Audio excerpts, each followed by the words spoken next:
Greetings and welcome back to LA Quill. Today we're stepping away from magic systems and character arcs and world-building lore just long enough to talk about something far more practical and often far more anxiety-inducing for writers.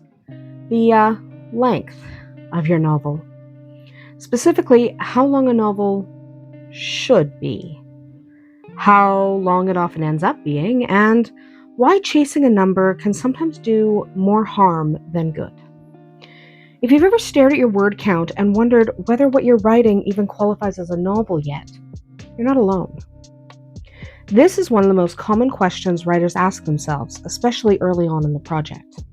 There's a moment, usually somewhere around the few thousand words mark, where excitement turns into doubt.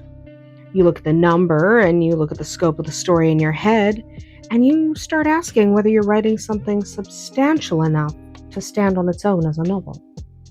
So let's clear something up right away. A few thousand words, no matter how polished or heartfelt, does not make a novel, under any circumstances. That doesn't mean it's bad writing, okay? It doesn't mean it's not valuable. It's still valuable. It simply means it belongs to a different form. Perhaps it's a short story, a novelette, a novella. These are all legitimate and powerful storytelling formats. But if your goal is to write a novel, the length does matter, at least to a point. The first thing to understand about novel length is that it's not universal. There is no single number that applies to every book, every genre, or every reader. One of the biggest factors influencing how long a novel should be is intended audience. Who you are writing for matters far more than any abstract industry rule. When we talk about books written for children, for example, we're talking about readers who are still developing stamina and confidence. For very young readers, shorter novels or even chapter books are often the norm. Stories in the range of 15,000 to 40,000 words can feel substantial without being intimidating for younger readers. Anything much longer risks becoming something a young reader is going to struggle to finish, not because the story is weak, but because the format doesn't yet suit their reading habits. As readers get older, their tolerance for length increases, along with their appetite for more complex plots and deeper character development. Books aimed at older children often fall somewhere in the 50,000 to 75,000 word range.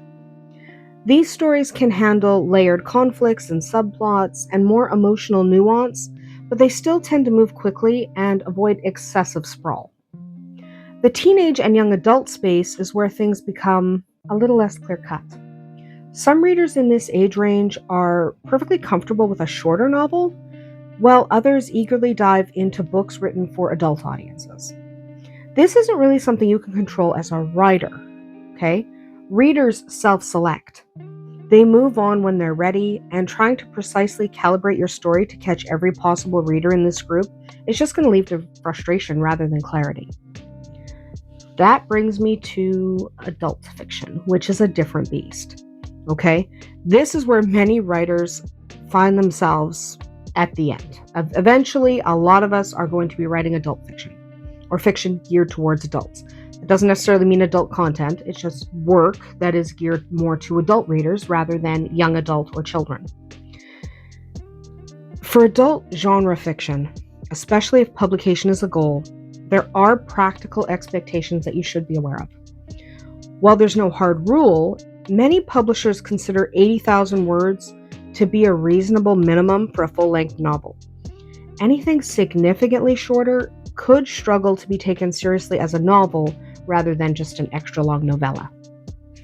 So from there, the upper range is a little more flexible. Okay? Many novels land comfortably around 100,000 words, give or take.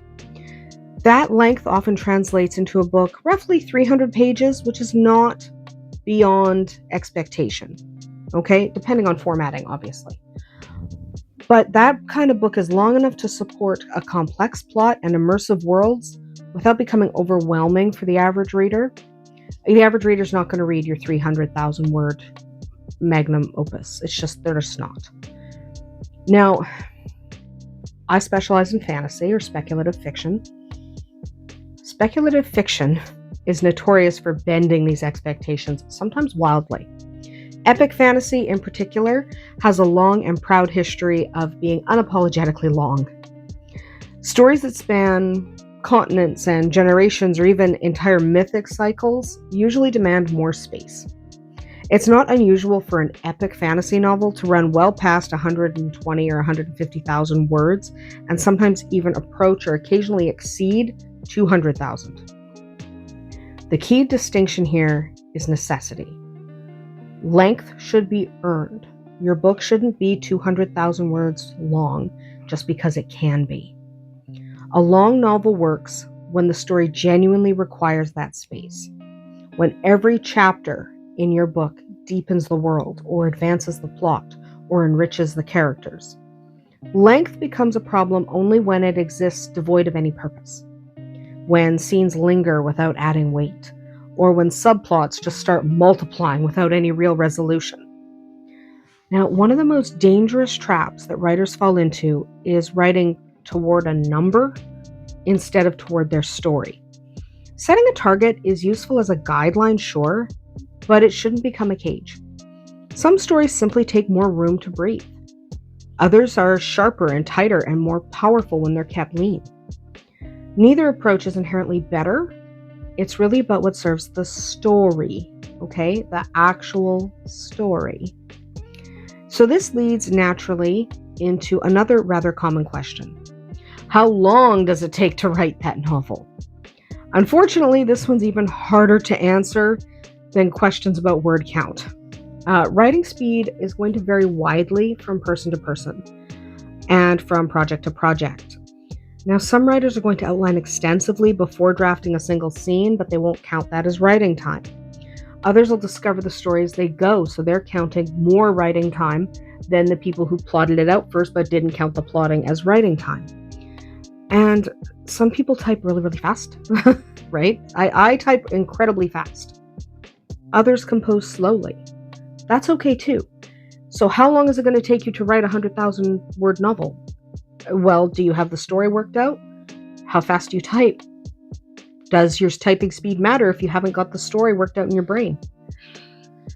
Did you write it all down first, so you're just basically filling in the gaps? It really depends on a lot of questions. And time availability matters just as much as raw speed. Someone who can write 5 days a week will progress very differently from someone who can only manage a few hours on weekends. Life has a way of inserting itself into the writing process, and that's not a failure.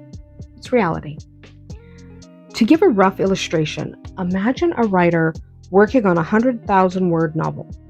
If they write 1,000 words every day, 5 days a week, well, theoretically, they could finish a draft, let me do the math, in about 5 months. That sounds neat and tidy, but it assumes kind of ideal conditions. It doesn't account for revisions. It doesn't account for pauses, rethinking plot points. It doesn't think about moments when the words simply refuse to come, where you sat there staring at the computer. It doesn't account for any of that. And that's okay. Writing is not a race, okay? You're not trying to race everyone to the finish line. Some authors produce multiple novels a year. Others take several years to complete a single book. Both approaches are valid. Productivity does not equal quality, and speed does not equal mastery. What matters is whether the finished story does what it set out to do. Does the story reflect your intention? It's also important to remember that a first draft is not your final word count. Drafting and revising serve different purposes altogether. The draft exists just to get the story on the page so that it exists in a concrete way. Revision exists to shape it and refine it. If your novel runs too long, well, that's what editing is for.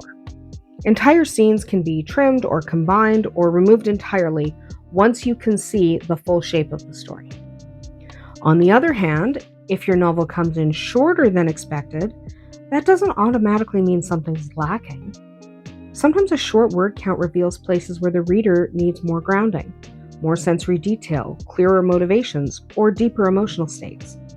Adding words thoughtfully is just as much a part of revision as cutting them out. What matters most is not whether your manuscript hits an exact number, but whether it feels complete at the end of the day. A satisfying novel feels whole. Its conflicts are resolved or intentionally left open, especially if you're doing a sequel. Its characters have changed, even if subtly, and its world feels lived in rather than just sketched. These qualities have far more impact on readers than a word count displayed at the bottom of a document. Your readers don't care what that number says. They care about the experience of the story. So do honor to your story. For fantasy writers in particular, there can be pressure to assume that bigger is better. Bigger words and bigger casts and bigger word counts. But restraint can be just as powerful as scope. A carefully focused fantasy novel can feel just as immersive as an epic tome, sometimes more so. If you're early in your writing journey, my advice is simple. Don't let numbers stop you from writing. Don't abandon a story because it's too short halfway through. Don't pad scenes just to inflate your word count. Finish the story first. Let it exist in one form. Then once you have something complete, you can evaluate the length with clearer eyes. Where does it need to be longer? Where does it need to be shorter? Where do you need to tighten up? Where did you forget to add an entire scene? It happens. It happens a lot. You're reading through and you go, I forgot to write down what happened in between those two things. You're going to find a lot of that. So pay attention. Writing a novel is not about hitting a quota. It's about sustaining a narrative, holding a reader's attention, and delivering a story that feels intentional. The length should serve your goals, not replace them. And that's our tale from LA Quill today. Let me know in the comments below whether word count stresses you out or motivates you, and how you personally measure progress on a longer-term project. Until next time, may your stories always be magical.